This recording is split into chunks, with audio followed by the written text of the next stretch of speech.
Hello les amis, j'espère que vous allez bien. Il y a quelques semaines, j'ai posté une vidéo d'1 minute 30 sur Instagram. C'est la durée maximale pour le format Reel. Et j'ai reçu une réaction qui m'a assez choquée, je dois dire. C'est une jeune fille qui me disait qu'on était en 2023 et alors que je devais faire un contenu plus rapide. Et donc j'ai décidé d'y répondre en vidéo YouTube. Si toi non plus tu peux plus regarder un film en entier ou une série sans prendre ton téléphone, si tu ne peux pas suivre un cours, une réunion ou même une conversation sans t'ennuyer ou avoir ton esprit qui part, si tu ne peux pas lire 3 pages d'un livre sans que ton esprit décroche, alors cette vidéo est faite pour toi et j'espère qu'elle va grandement t'aider. Aujourd'hui les amis, nous sommes plus que jamais addicts à la dopamine. Vous vous en doutez sûrement, c'est pas entièrement de notre faute, il y a bien des entreprises qui nous ont rendus addicts, car en maîtrisant notre cerveau, elles maîtrisent également notre mode de consommation. Pour reprendre l'exemple d'Instagram, ils nous imposent en tant que créateurs de faire des vidéos d'1 minute 30 maximum parce qu'ils savent très bien que plus la vidéo est courte, plus l'attention et la concentration du consommateur sera gardée et donc moins il y aura de chance pour que celui-ci quitte l'application pour aller faire autre chose. Et à force de nous plier aux règles de ces entreprises, eh bien peu à peu nous avons perdu toute notre capacité de concentration. La bonne nouvelle, c'est que nous pouvons reprendre le contrôle sur notre cerveau, sur nous-mêmes. Je vais vous expliquer comment, je vais vous donner tous mes conseils. J'espère que vous êtes encore là, que votre attention est encore captée. Pour donner une définition très rapide, la dopamine fait partie des 4 hormones dites du bonheur avec la sérotonine, l'ocytocine et les endorphines. Et en fait, on va vraiment se concentrer sur la dopamine aujourd'hui. C'est un peu en amalgame lorsque l'on dit bonheur. La dopamine, c'est vraiment centré sur le plaisir, la récompense et la motivation, très importante. On a tous un niveau de base dans notre organisme de dopamine. Il peut varier d'une personne à l'autre, c'est pour ça qu'il y a des personnes qui sont de nature hyper motivées, etc. Bon, après, ça varie qu'un petit peu non plus, c'est pas une raison pour vous dire « moi j'ai un seuil de dopamine qui est naturellement très bas, c'est pour ça que j'ai la flemme et que je procrastine ». Non, ça ce sont des excuses. Lorsque l'on réalise une activité, notre taux de dopamine va augmenter plus ou moins grandement et ensuite il va redescendre. C'est un petit peu comme l'insuline. Lorsque vous mangez un plat, votre taux d'insuline augmente et ensuite il redescend. Ce pic nous fait ressentir du plaisir, une forme de récompense, une forme de motivation. Donc en fait le système est un peu le même que pour l'alimentation, c'est-à-dire que plus tu vas manger un plat sucré, plus ton pic d'insuline va monter et plus ensuite il va redescendre et il va cracher et c'est là que tu auras envie à nouveau de sucre. Pour la dopamine c'est pareil, plus tu fais une activité à haute dose de dopamine et plus le crash va descendre en dessous de ton seuil normal de dopamine et plus tu vas redemander cette activité qui t'a donné tant de dopamine. Bon, il est important quand même de tempérer mes propos et de noter que la dopamine n'est pas du tout nocive en soi. Elle est super essentielle, nécessaire, encore une fois, pour le côté motivation, récompense. On a besoin de dopamine pour être heureux. Cependant, comme pour tout, le problème réside évidemment dans l'excès et dans le fait de devenir dépendant de certaines activités. C'est pour ça qu'en soi, certes, on est accro à la dopamine, mais on est accro aux activités qui nous donnent une grosse dose de dopamine. Vous voyez la subtilité? Et ça peut avoir des conséquences, bien sûr, comme toutes les addictions, hyper négatives sur notre bien-être, sur notre joie de vivre au quotidien, notre épanouissement, etc. Donc, vous allez me dire, Marie, quelles sont les activités à haute dose de dopamine? Eh bien, c'est tout ce qui est simple à faire et qui nous donne une récompense immédiate. Faire la fête, surtout avoir de la musique très forte, par exemple un concert ou ce genre de choses, boire de l'alcool, fumer, se droguer, regarder de la pornographie, être sur les réseaux sociaux, regarder une série et surtout manger trop sucré et trop gras.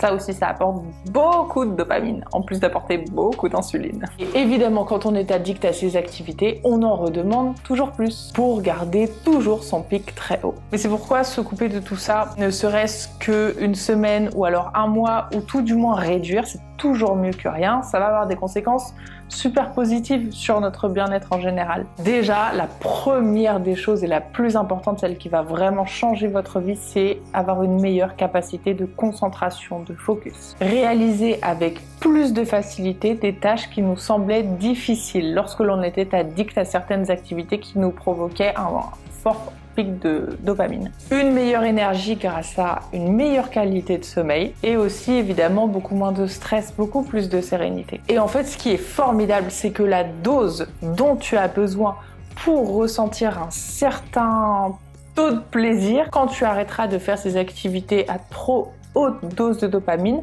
va baisser. Quand tu vas réinitialiser le taux de dopamine dont tu as besoin pour ressentir du plaisir, pour ressentir de la récompense et de la motivation, eh bien ça va réinitialiser un petit peu ton système et tu auras besoin de moins gros pics pour satisfaire ton désir. Lorsque tu prends un café par exemple, tu n'as jamais bu de café de ta vie, le premier café tu vas être super excité et ensuite pour retrouver ce taux d'excitation, tu auras besoin peut-être de 2, de 3, de 4 cafés. Notre corps est une machine à s'adapter et on s'adapte pas toujours dans le bon sens. Donc reprenons l'exemple du livre, si aujourd'hui tu as du mal à te concentrer à lire 3 pages sans penser à ton téléphone, sans penser à checker tes notifications, sans que ton cerveau ne s'évade et que tu doives relire la ligne encore une fois, je sais que ça vous est déjà arrivé, et bien si vous avez ce problème-là aujourd'hui, le fait de réduire justement ces activités à haute dose de dopamine, ça va vous sembler beaucoup plus facile de lire ensuite.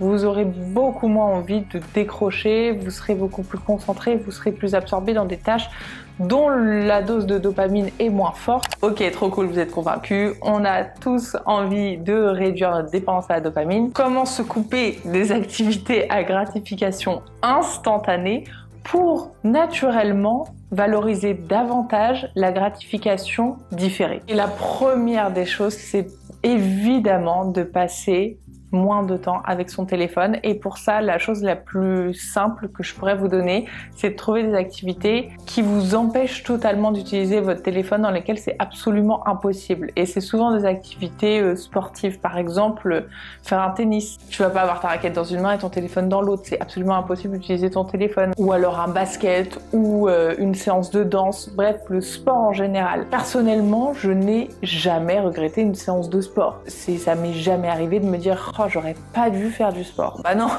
c'est pas quelque chose que tu regrettes, alors que bien que tu aies eu un gros pic de dopamine en scrollant pendant 1 heure sur Instagram, c'est quelque chose que tu peux regretter et culpabiliser. Ensuite, travailler sans son téléphone, faire des balades. Pareil, en éveillant tous ses sens à la nature ou à ce qui nous entoure. Faire des tâches ménagères. C'est plus difficile car à court terme, ça demande plus d'efforts. Est-ce que vous êtes encore présent? Est-ce que vous avez décroché? Dites-moi, restez avec moi. Petite anecdote, la première activité qui t'apporte de la dopamine le matin, c'est celle que ton corps va vouloir réitérer tout au long de la journée. Donc si ta première activité qui t'a donné de la dopamine ce matin, c'est de scroller sur Instagram, toute la journée, ton corps va te dire reviens sur Instagram, c'était trop bien la dose de dopamine que tu m'as donnée ce matin, refais-le. Alors que si tu fais autre chose, par exemple, une fois que je me suis préparée, eh bien je vais faire des tâches ménagères. Je sais, c'est super sexy. Non, pour le coup, je vais vider le lave-vaisselle, je vais ranger tout mon salon, je vais plier le linge. Lorsque je sors mon aspirateur, je me dis pas waouh, quel plaisir intense. Mais en fait, après que tu aies tout rangé et après avoir fait cette activité à récompense différée, eh bien c'est là que tu as ton pic de dopamine qui n'est pas en flèche, qui est tout à fait avec un taux sain, mais qui t'apporte la récompense, la satisfaction et la motivation de continuer ta journée. Donc moi personnellement, les tâches ménagères en début de journée, ça active mon corps et c'est quelque chose qui me donne une dopamine saine. La récompense en est beaucoup plus forte en fait. Ensuite, autre conseil, connecter dans la vraie vie avec des vrais gens. Ça apporte une dopamine saine également. De l'ocytocine également, mais de la dopamine. L'ocytocine, c'est le neurotransmetteur du lien à la personne, lorsque vous allez faire un câlin à quelqu'un, lorsque vous allez connecter, etc. Mais il y a également de la dopamine qui est sécrétée lors d'échanges avec des vrais gens. Et ce que je veux vous dire aussi, essayez de faire ce test. Moi, c'est quelque chose que j'instaure depuis je sais pas, 1 an, quelque chose comme ça. Lorsque la personne avec qui vous êtes au restaurant ou dans un bar ou peu importe, part aux toilettes, ne sortez pas votre téléphone. Essayez de rester seul sans votre téléphone. Et même lorsque vous êtes avec la personne à table, ne laissez pas votre téléphone sur la table parce que vous allez être sujet à être distrait, alors que ce que vous voulez, c'est une vraie connexion avec la personne.